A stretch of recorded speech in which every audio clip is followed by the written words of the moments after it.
Today in ERP, we will start with the information system.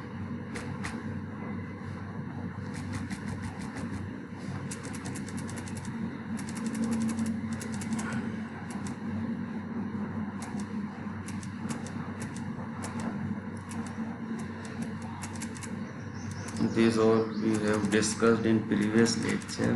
So today we will start with the information systems with respect to ERP. So now what is an information system? As we all know that information is meaningful data or redefined data. An information system consists of the following three elements: people, procedure and data. An information system is an open system that produces information using the input process output cycle, which consists of the following three elements: people, procedure and data. Here, people follow procedures to manipulate data in order to produce information.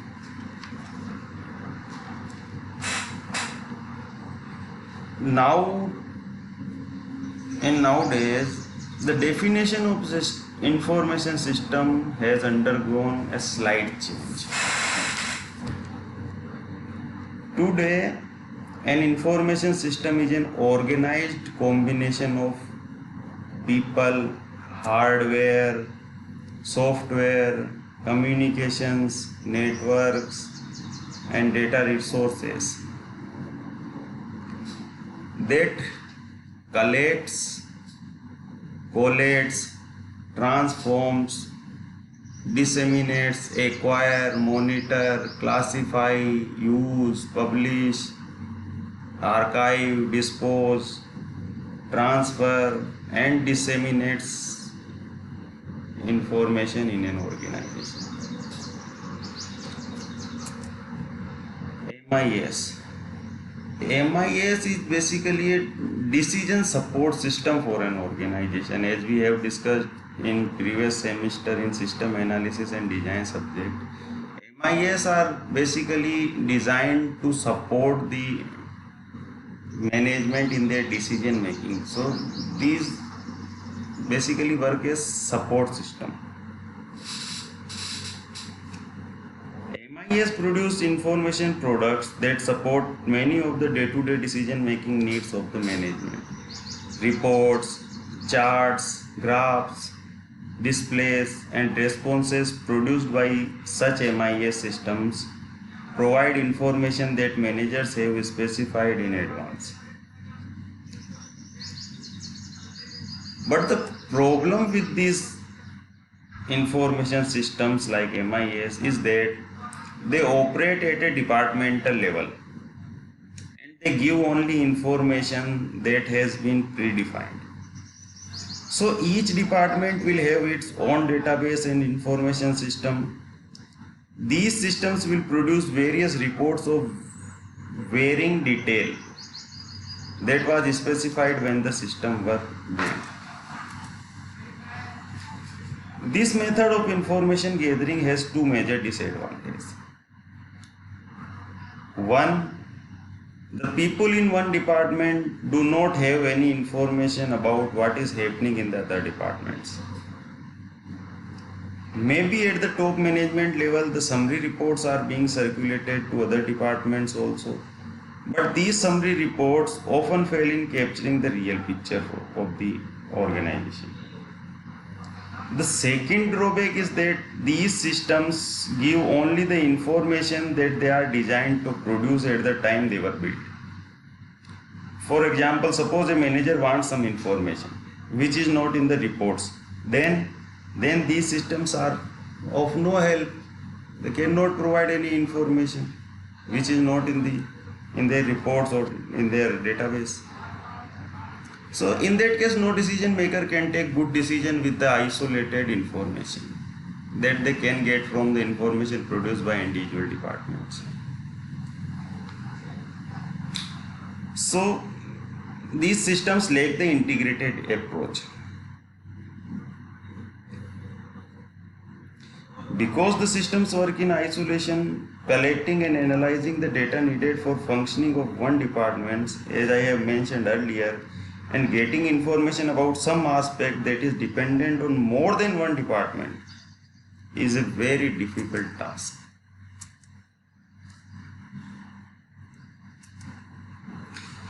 So, talk about information islands. In reality, no department or an organization cannot function as islands of different departments. The production planning data is required for the purchasing department. The production planning data is required for the purchasing department. The purchasing details are required for the finance department, and so on. So various departments of an organization depends on each other. So if all the information islands which were functioning in isolation were integrated into a single system, then the impact of that would be dramatic. For example, here, if the purchase department can see the production planning details, then it can make the purchasing schedule. If the finance department can see the purchase details, as soon as it is entered into the system, they can plan accordingly for the cash flow that will be necessary for the purchases. So, we have seen that in today's competitive business environment, the key resource of every organization is the information.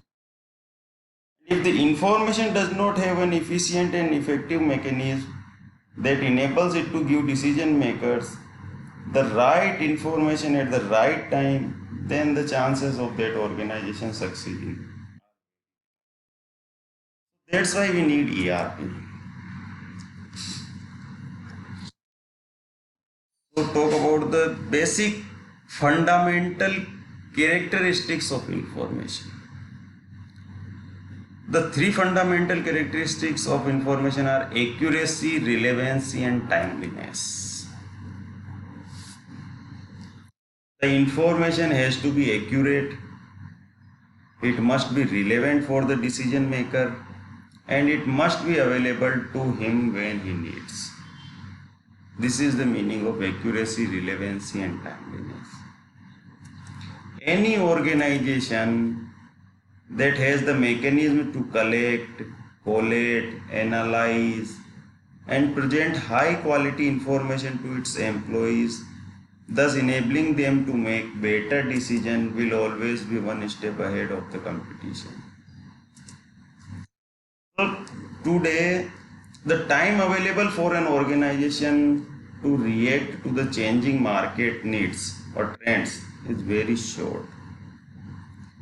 So if an organization wants to survive, the organization must always be on its toes, gathering and analyzing the data, both internal and external. Any mechanism that will automate this information gathering and analysis process will ultimately enhance the chances of the organization to beat another in the competition. So what is needed is a system that treats the organization as a single entity and caters to the information needs of the whole organization. If this is possible, and if the information that is generated is accurate, timely, and relevant, then this system will go a long way in helping the organization to realize and achieve its goal by time. Role of enterprise in ERP implementation. So the following are the roles of enterprise in ERP implementation, as you can see on your screen. And organization's responsibilities are also mentioned here. So the company's decision makers have to do a detailed, consistent and technically correct job of selecting in a software package. ERP is also a software package. We are talking about only ERP. So they have to ensure that all the business key personnel in one way or another are involved and committed to the project's implementation. Here the enterprise has to identify a consulting firm that possesses all the attributes necessary to conduct the implementation project. Successfully qualified professionals, proven methodologies, and excellent references. Is anything still lacking for the project to work and for it to be success? All is the role of enterprise in ERP implementation, which is very important. If we talk about the organization's responsibility, we have seen that an enterprise is the group of people with a common goal, which has certain resources at its disposal to achieve this goal. The group has some key functions to perform in order to achieve the goal. We have seen that an ERP implementation project consists of a lot of people and groups where each playing different roles. There are a group of people, the company employees, the package vendors, the hardware vendors, the communication experts, the implementation consultants. All these are the examples of people. All of them have a common goal. The successful implementation of the project, they have a lot of resources at its disposal for achieving the goal. This makes the ERP implementation project an enterprise in its own right. Now, what I want to say that I have said that it is the duty of the organization to select the package and the people. Since all the ingredients are present and have been carefully chosen, the results should be quite adequate. But as with any recipe, we must measure the quantity of each ingredient so that the mixture will create something that is more than a mere sum of the parts. An ERP implementation project does not depend solely on the software vendor or the consultants or the dedication of the company's personnel. Success of a project of this magnitude and scope depends largely on each party playing its role well, because the roles are singular in nature. There can be no substitution without there being a decline in the quality of the final outcome. So it is in this task, the integration of the various components, that the enterprise has to play a vital role.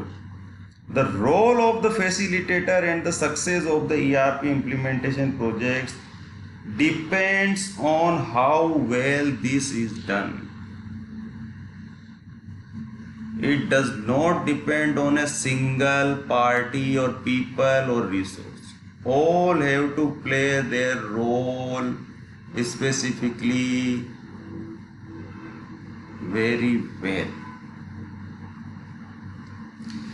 So apart from playing the role of the integrator and facilitator, the organization has to play a lot of other roles in the implementation. The company, represented in the person of certain professional, must act like the true owner of the project, the party most interested in the success of the work, the entity that will do anything and everything to comply with. All have to do their work very well.